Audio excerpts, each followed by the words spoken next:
Hello everybody and welcome back to Dr. Ghost Games. If y'all new to the channel, welcome. I'm Dr. Ghost and I make content for the game World of Warships Legends. Today we're going to be taking a look at the Tier 5 British tech tree light cruiser HMS Leander.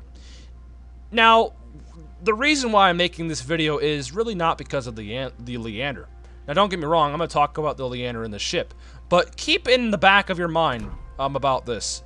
HMAS Perth, His Majesty's Australian ship, Perth, is going to be coming to the game in about 2 weeks' time. The way I know this is because, of course, the patch notes, but, of course, this. In about 11 days, the Halloween mode will come out, and with that Halloween mode, HMAS Perth will come out with that mode. And the reason why the Perth has relevance in the making of this video is because the Perth is a Leander Class light cruiser. Obviously, we had the Leander here. But the Perth is a Leander Class light cruiser, and she'll be coming to the game as a premium Tier 5 in about 11 days when this Halloween mode comes out. And the way to unlock the Perth is by getting the event currencies that will come with the Halloween mode. I will make a video on the Halloween mode when that comes out. Don't you worry, guys and gals out there. But before we get into that, we have to talk about the Leander. So without further ado, with all that being said, keep in mind, you know, I'm going to do a ship review of the Leander and all that, and I'm going to talk about what she's capable of. But also, keep in mind that this ship is very, very, if not identical to the Perth. The Perth was a Leander Class light cruiser, so just remember that. Kind of, if you don't like the Leander, don't get the Perth. That's basically what I'm trying to say here. So, yeah. What you guys see on the Leander is what you guys are probably going to see on the Perth.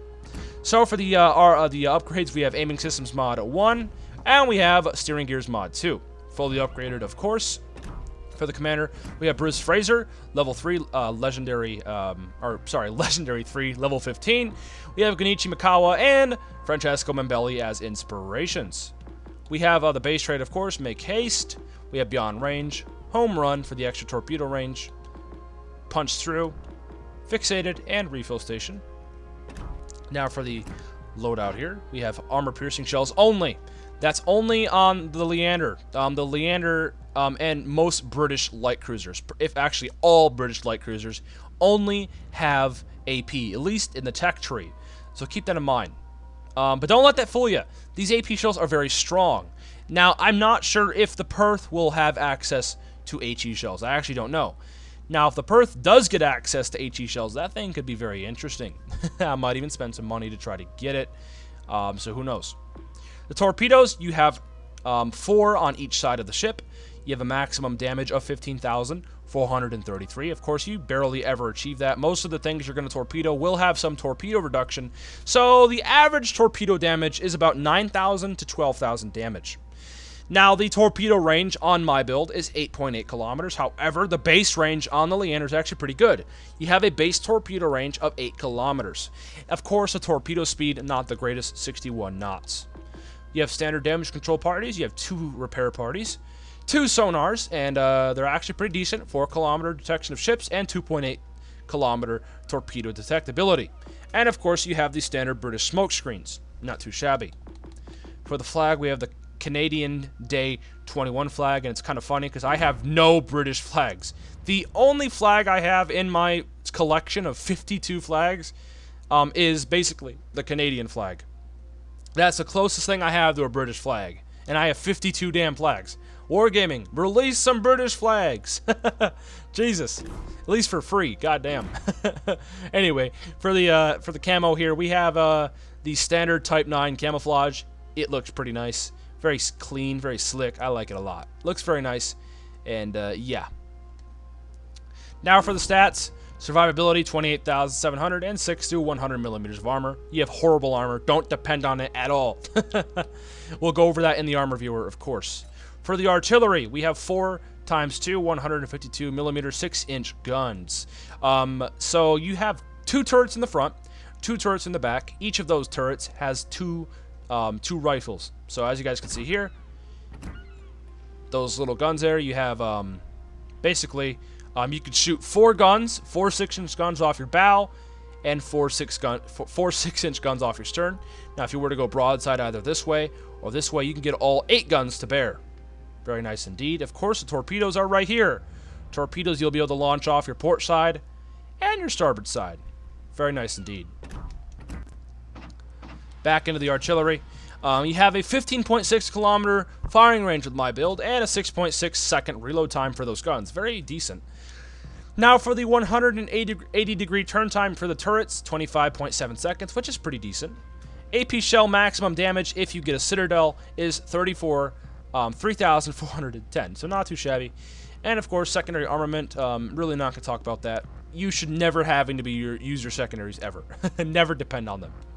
Torpedoes, we already went over that.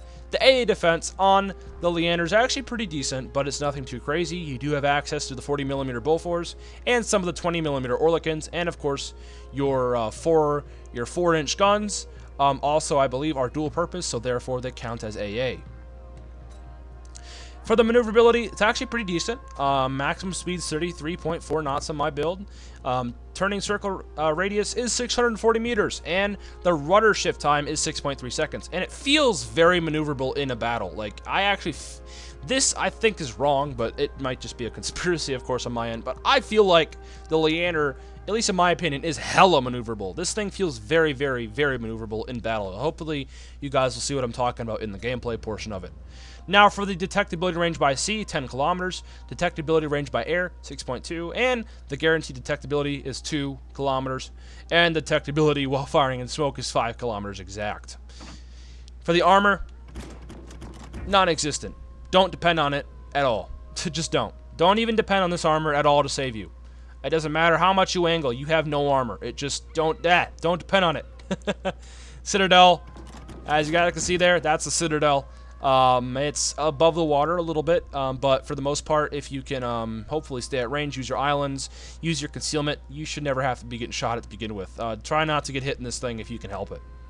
For the overview, you got sequential firing torpedoes, fair for piercing, and of course a greater heal. I don't agree with that. This thing does not have a great heal by any means. It's alright, but it's not great or anything like that. And of course, the sequential firing torpedoes basically means that they can fire one at a time, and of course, fair for piercing means that you only have AP shells.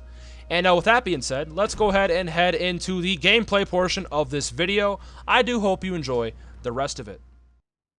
Alrighty, ladies and gentlemen, here we are in the gameplay portion of this video. Now, we are going to be obviously in the Leander, and this time, we're actually going to go over more of what the ship's actually about in battle, of course. So, if you guys have made it this far into the video, let me know in the comments below. I would actually be shocked if 60% of the people in this video actually tuned in and watched my ship review. If you guys did, you guys are some of the rare few that actually have. Leave a comment, tell me if you guys did. But, yeah. So the Leander is a good ship, I would say. You just have to be careful. It has no armor. So what that means, basically, is you need to use your concealment, use your maneuverability and speed and all that stuff, island cover and whatnot, to your advantage. Be very, very cautious. Now, luckily in this game, the matchmaker kind of rewarded us. Only 2 battleships to deal with.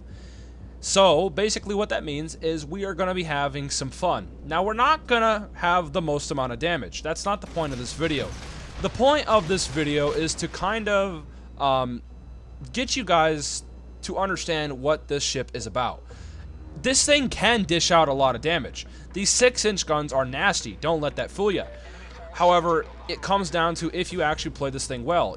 If you just YOLO in and die, you're not going to have a good time. You need to use your concealment, use your maneuverability, your speed, use island cover, etc. to your advantage, and you'll have a much easier time in the Leander.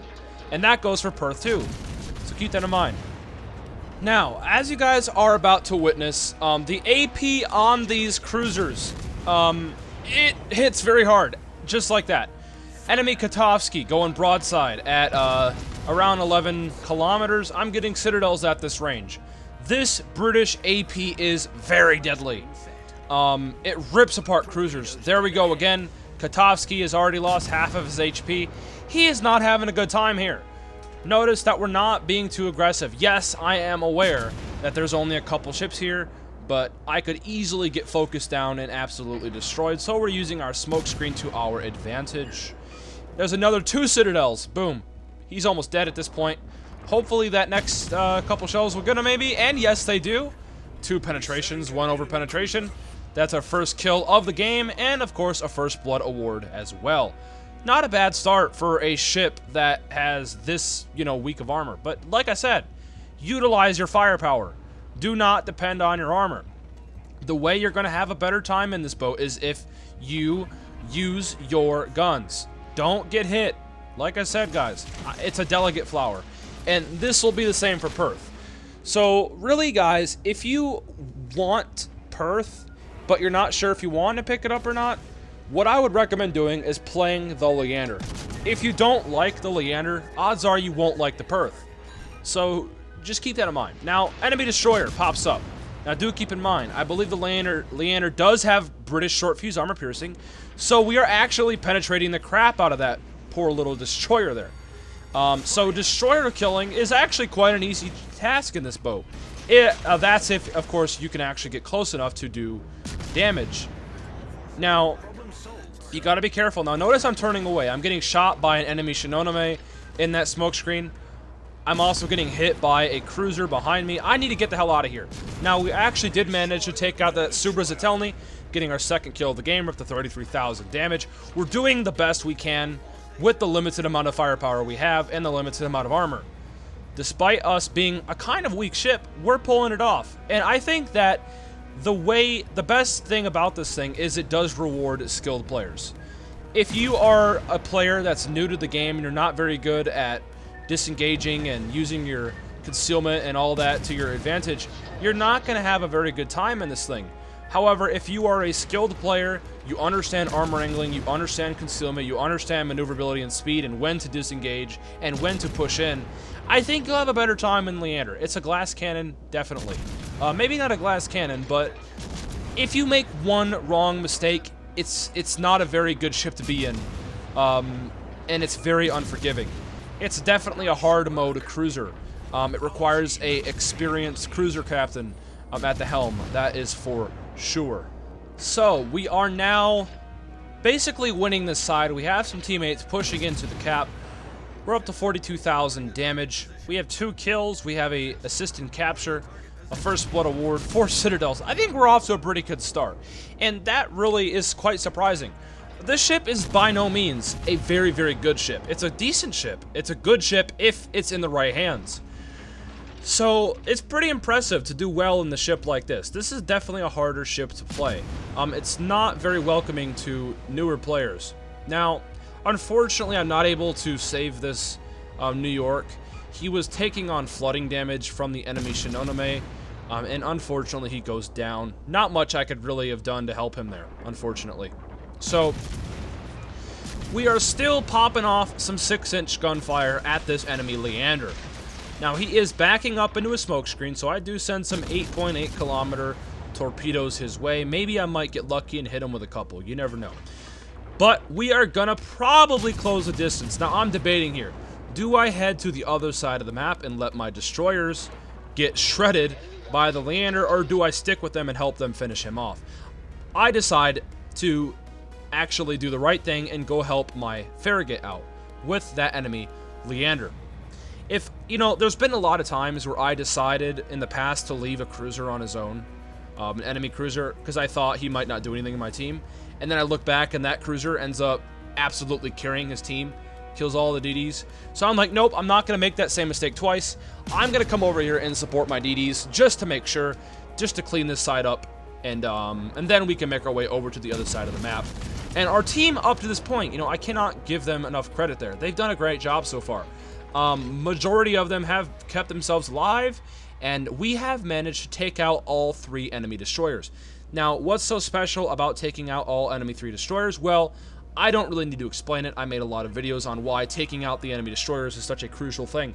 But the first person, or the first team to lose their DDs is usually the first team to lose the game. DDs are the most vital role on your team. And protecting your DDs and taking out enemy DDs is the most important thing you can do, and that is what we have done in this game, and that's detrimental. No ifs, ands, or buts about that. Now, the enemy Leander, his smoke screen decides to come off, and we're able to absolutely smack him with our 6-inch guns off our bow, and yeah, down he goes. Enemy Farragut, or sorry, the friendly Farragut manages to take him out, and that is this side. One, we pop our sonar, and we do spot the torpedoes, and we are able to easily dodge them. Of course, as you guys can see there, they never had a chance of hitting us. Not when we had our sonar active, and we knew he sent them because he went broadside. Why else would he send, or why else would he go broadside if he wasn't sending torpedoes? But nonetheless, we are 15 minutes in. I appreciate you guys sticking in this far, and we are at the end of this video. So to conclude this one, the Perth is a Leander Class light cruiser, and when the Perth comes out, and if you guys are asking me, hey Ghost, should I get the Perth? Well, to answer that question, play the Leander, and if you don't like the Leander, no, don't get the Perth. But if you do like the Leander, get the Perth. The Perth is a Leander Class light cruiser, and the only way you'll like the Perth is if you like the Leanders and you like the playstyle of these light cruisers. You do not have armor. Perth will not have armor. It will not have anything. It's a glass cannon in some effect. You have to be a experienced cruiser captain to make good use of these cruisers. Now, obviously it's the end of the game, by the way, so I'm just kind of showing off this little bit. I'm just shooting my friendly destroyer here. I was considering just editing this out, but I thought, why not keep it in there just for, like, I don't know, bloopers or something. But yeah, to conclude it, only get the Perth if you like the Leander. If you don't like the Leander, don't even bother with the Perth, and that is my honest thoughts on that. So with all that being said, I hope you all did enjoy this video. We are sailing to the other side of the map, and we are going to do a little bit more damage before this game ends. So if you guys have made it this far in and you haven't hit that like button, please consider doing that. It does help out a lot. And if you guys aren't subscribed to the channel, that would also be awesome if you can go down there and hit that big red button. And most importantly, guys, that's free. And if you really want to take your support to the next level, you could always click the join button down there and pay a small fee to become a member of Dr. Ghost Games. But with all that being said, I do hope you guys enjoyed this one. And I did have some fun making this video. I like the music too I put in it. It's just the World of Warships Legends music off SoundCloud. I thought it was pretty nice. I put it in there. So yeah, I hope you all did enjoy it. And yeah, so basically all we have to do now is win this game. Our friendly Pensacola managed to take out the Duca d'Aosta, and all that is left is basically this Derflinger and the enemy cruiser. We have 977 points. We're gonna win this game any second. And yeah, that should conclude this one. 60,000 damage. Not the highest amount of damage by any means at all, but we did our job. We got the cap, we helped our destroyers kill their destroyers. And yeah, I'd say that was a astounding success. And right about now, we are gonna see the match results. That's a battle ended, ladies and gentlemen. Loading the battle results now, and of course, that is a victory in HMS Leander. We are top of the leaderboard with only 60,000 damage. So, if you guys like this video, you guys already know what to do, and I will catch you guys on the fly in the next one. Have a great rest of your days wherever you're at in the world, and I'll see you next time. Peace out, stay healthy, as always.